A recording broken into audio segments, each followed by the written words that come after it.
Hello, welcome to Java Programming. In the previous two videos we have seen some application programmings. So how to do some console outputs and some basic calculation. So in this program let us discuss some details about an applet programming. So we will see how to create an applet in Java. So here we are using Eclipse SDK for developing the application. Applets are small pieces of programs, a small piece of program which can be embedded in a web browser. So this can be used inside a Java enabled web browser. So here I am going to make a new package and I am going to name it test. In the package test I am going to create the applet program. So we need a class for it. So I am going to create a class here. So the package is test and this is the source folder details where the program is going to be stored, and here I have to give the name of the class as well as the file name. Both the names will be the same. So usually in the Java convention we will use uppercase letter for a class name. The beginning character of the class name will be uppercase. That is the usual convention in Java.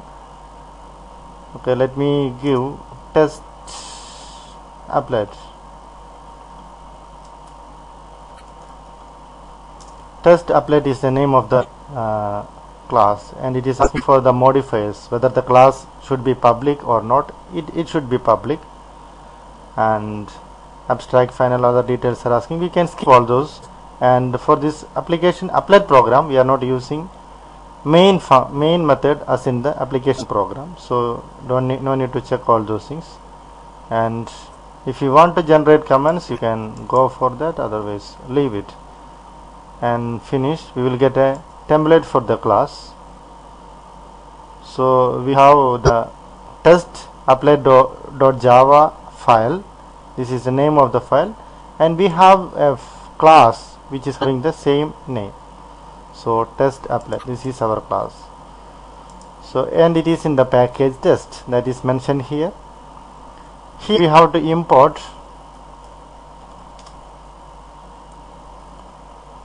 java dot,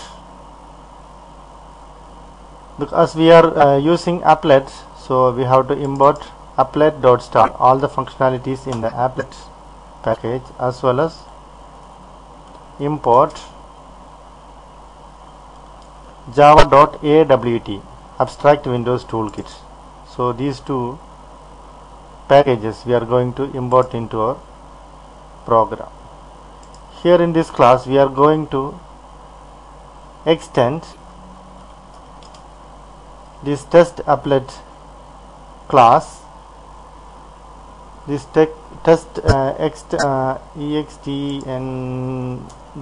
extends. So we are going to inherit the functionalities of applet base class into this test applet class, the one which we are going to derive. So we need to extend the features of applet.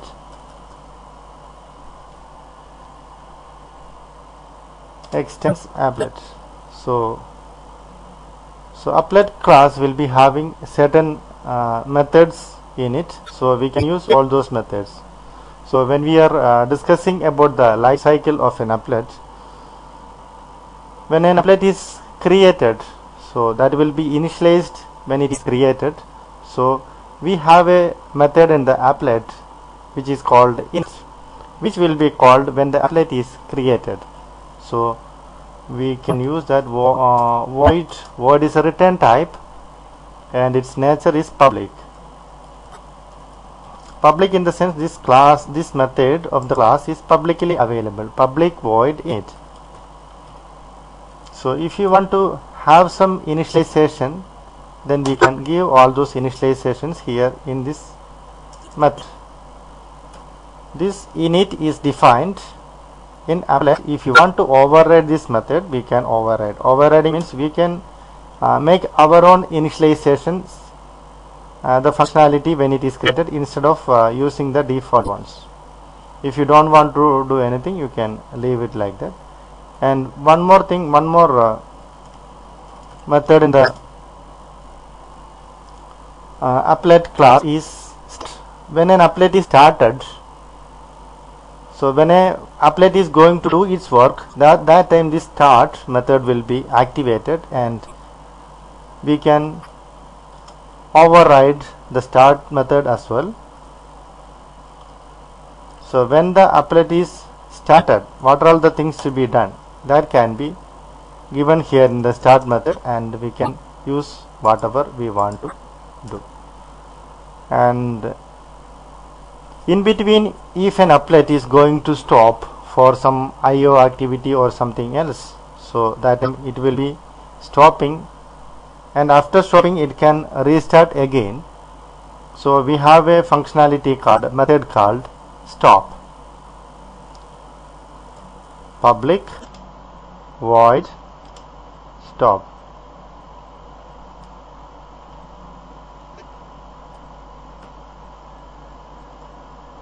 So this method can be used when an applet is stopped, and when the applet is finally discarded, and when it is permanently stopped and discarded from the memory, that time one functionality, one method is going to be executed, that is destroy. Public void destroy.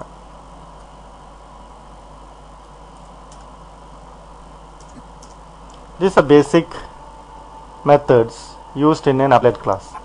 Init is called when initializing an applet, and start is called when the applet is started, and stop when it is getting stopped. Destroy is a method when it is permanently destroyed. And we have one more functionality usually is needed for giving some display for the applet. That one is paint. When an applet is being created on the screen, that time we need this method. Paint takes one argument, and that argument is of graphics type. Graphics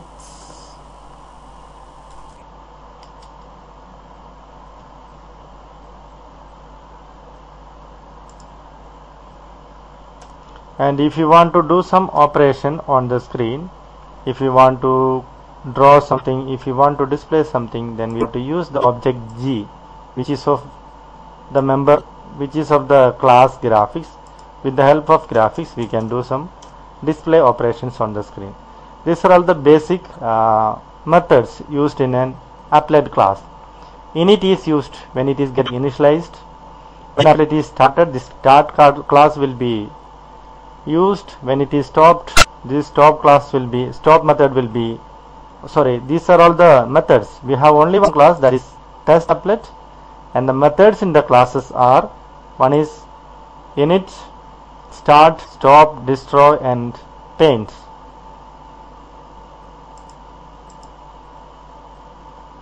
These are all the basic, these are all the usual methods used in the applet class. If you want to display something on the screen when the applet is displayed, then you can do it here. G dot, see there are a lot of methods given here. So G dot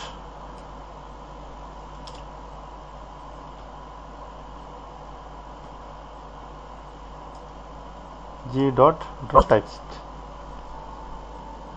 draw string. G dot draw string is the method, and there are 3 arguments given. We can use a string here.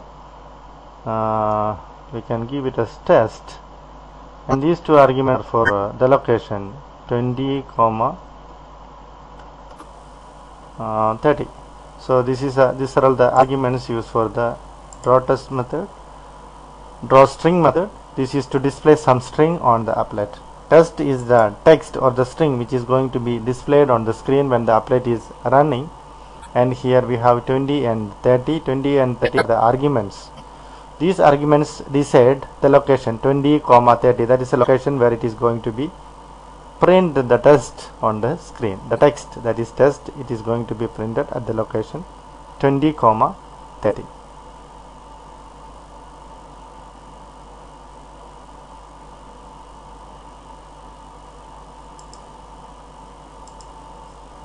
The program is saved, and let us try it, run it. The applet is displayed in an applet here, and we are getting test. It is being printed here.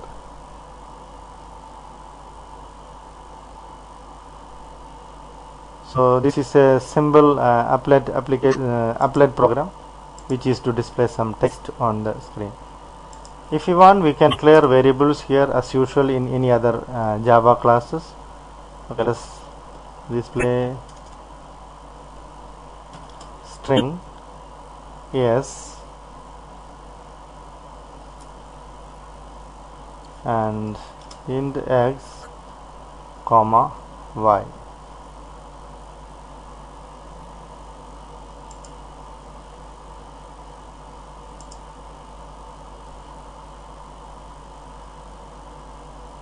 And if you want to initialize the values, we can do it here. This is a string and x value equal to 20 and y value equal to 30. So here, instead of giving this test, we can give the variable s, which is a string, and instead of this 20, 30, we can give x, y. So that is the x, y locations to be printed. So the program is saved now, and let us run. Yeah, this is a string. This is getting printed on the screen at the location 20, 30 as we asked. If you change the 20 to another location, for example 90, let us see what is going to happen. The location where it is getting printed, that matters. Change to a location. In x-axis it is 90th position, and in the y-axis it is 30th position in terms of pixels. So this is the output of this simple Java Applet program code. So this program is being run on an applet viewer. Instead of using for testing purpose, instead of using HTML code and embedding this applet, we can use applet viewer for viewing the output. This is the program. So we have created the program in a package called test, and we have imported two packages. One is applet and another one is AWT. Suppose if you are not using AWT, it is showing error graphics. Graphics cannot be resolved to a type. So the solution is we should use AWT. Graphics class is in the AWT package.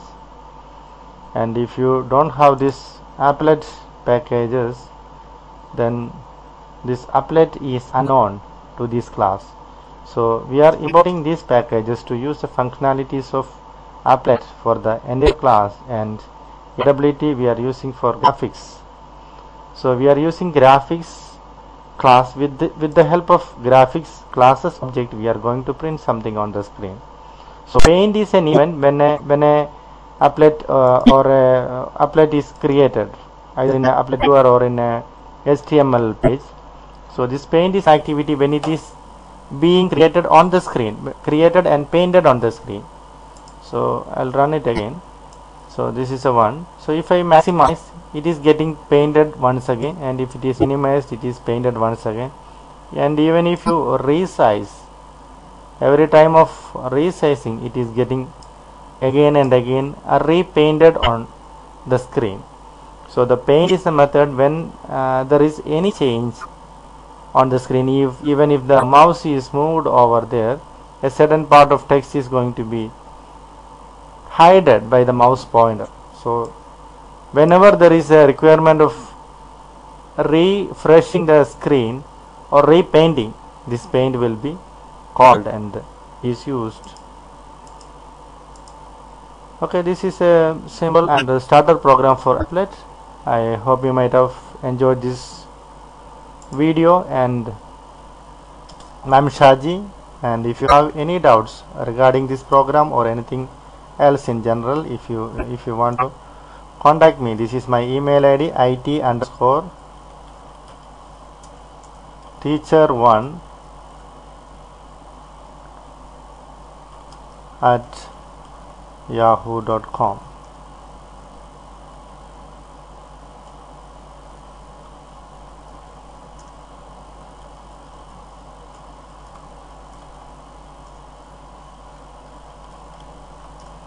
Okay, if you have any doubt regarding this program, please feel free to contact me. This is my mail ID, it_teacher1 at yahoo.com. Thank you for watching this video. Please try this program by yourself by typing this code.